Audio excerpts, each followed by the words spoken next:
Hello everyone, welcome back to my YouTube channel. Now in this video we are going to discuss a very important literary movement, that is a Renaissance movement. In our last video we have covered Middle English period in detail with question and answer. Now in this video will be understand Renaissance concept, division, historical background, division of periods in Renaissance, characteristics, features of Renaissance, themes and major writers along with major works. So let's understand the basic concept of Renaissance. Renaissance की बात करें तो इसका simply meaning होता है rebirth और revival, किसी चीज़ का पुनर्जन्म। तो किस किस चीज़ में रिवाइवल हुआ था? Greek, Rome learning, art, science, philosophy, humanism and new thinking में रिवाइवल स्टार्ट हो गया था। एंड रेनेसा जो है वो 1453 में शुरू हुआ और आफ्टर 1453 इंग्लैंड में 15th सेंचुरी के बाद भी इसका इन्फ्लुएंस था। इसके डिवीज़न की बात करें तो ये 4 डिवीज़न में सब डिवाइड हुआ था। Elizabethan age, Jacobean age, Caroline age and commonwealth. तो एलिजाबेथन एज जो है जब क्वीन एलिजाबेथ फर्स्ट आई थी, जिनका टाइमलाइन था 1558 से लेके 1603। जैकोबियन एज जब किंग जेम्स फर्स्ट आए थे 1603 से 1625 इंग्लैंड में जब रूल किए थे, तब का ये टाइम है। कैरोलिन एज उसके बाद से शुरू हुआ, जिसका टाइमलाइन था 1625 से लेके 1649, जब किंग चार्ल्स फर्स्ट इंग्लैंड में रूल करना शुरू किए। And after Charles first Commonwealth period शुरू हुआ 1649 से लेके 1660 तक, रिचर्ड क्रॉमवेल के द्वारा। नाउ एलिजाबेथन एज इंट्रोड्यूस कैसे शुरू हुआ? एलिजाबेथ फर्स्ट जब क्वीन बनी एंड उन्होंने इंग्लैंड पे रूल करना शुरू किया 1558 से लेके 1603, तो उन्होंने काफ़ी कुछ जो है रिफॉर्म किया और स्टार्ट किया। तो इसलिए जो है उनके एज को गोल्डन एज भी कहा जाता है इंग्लिश लिटरेचर में, क्योंकि उनके ही टाइम पे drama, poetry and prose start हो गया था। पॉलिटिकल स्टेबिलिटी शुरू हो गई क्वीन एलिजाबेथ के आने से, रिलीजियस रिफॉर्मेशन शुरू हो गया, टॉलरेंस एंड सेकुलरिज्म की बात होने लगी, एंग्लिकलिज्म जो है वो शुरू हो गया एंड रिलीजियस कॉन्फ्लिक्ट सेटल हो गया।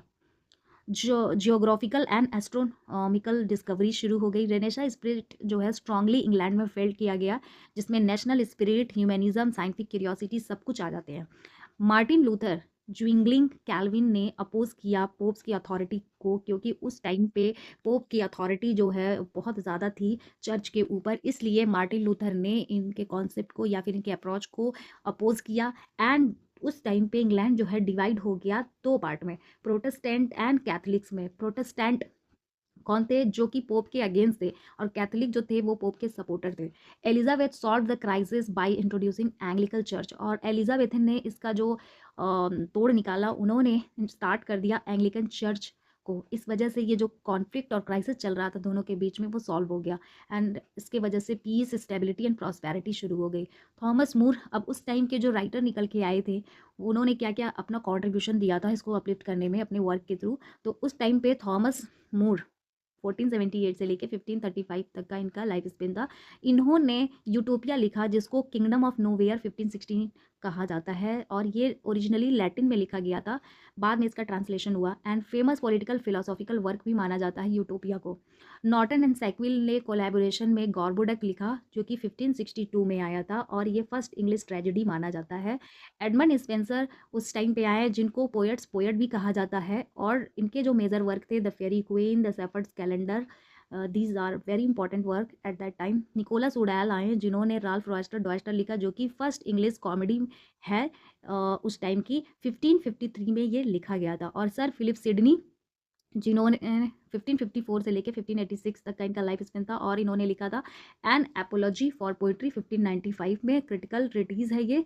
और ये एक रिस्पॉन्स में लिखा गया था।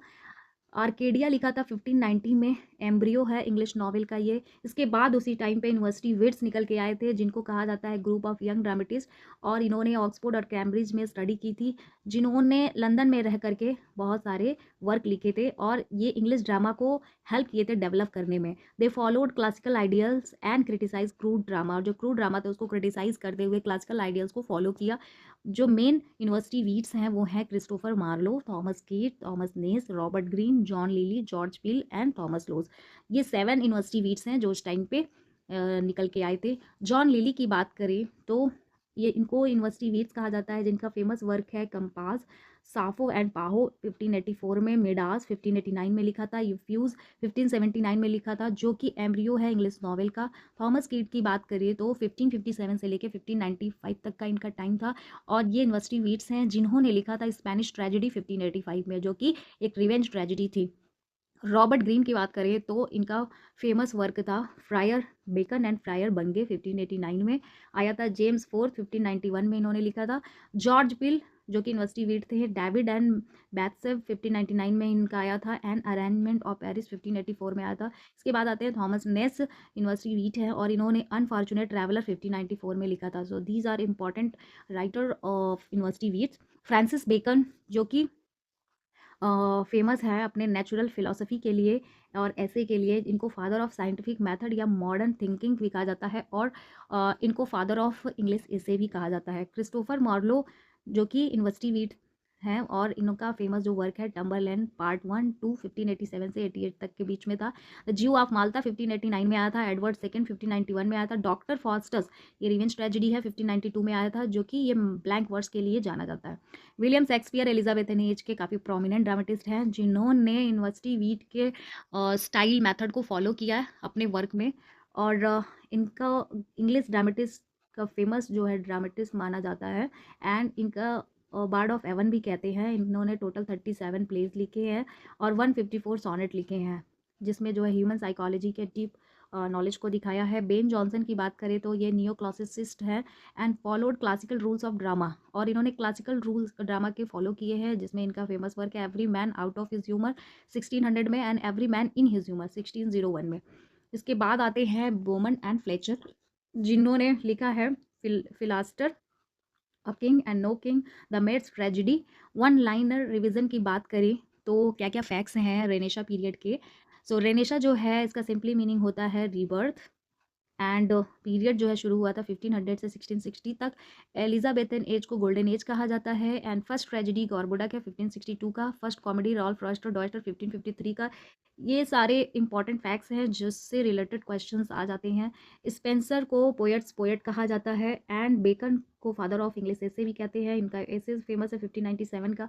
शेक्सपियर को बर्ड ऑफ एवन कहते हैं। यूनिवर्सिटी विट्स जो कि स्टडी किए थे ऑक्सफोर्ड एंड कैम्ब्रिज से फेमस ड्रामेटिस्ट रहे हैं। अब बात करें क्वेश्चन की तो रेनेसा क्या है और इसका क्या कंट्रीब्यूशन रहा है इंग्लिश लिटरेचर को अपलिफ्ट करने में। तो what is Renaissance, discuss its meaning and significance in English literature.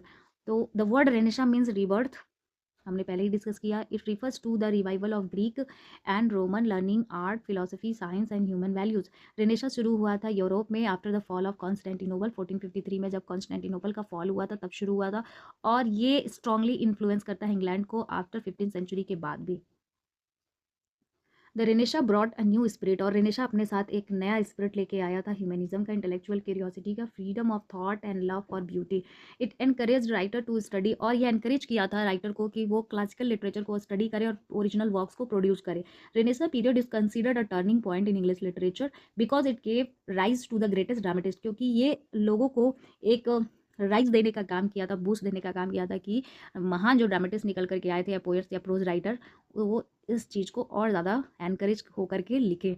This period also introduce new literary forms और उस समय नए लिटरेरी फॉर्म्स भी आए थे such as drama, essay and the early novel. It produce great writers जैसे कि Shakespeare, Marlowe, Spenser, Bacon and the university wits, making it one of the richest period of English literature. और इन लोगों के contribution से English literature के period को और हाई और रिच बना दिया गया।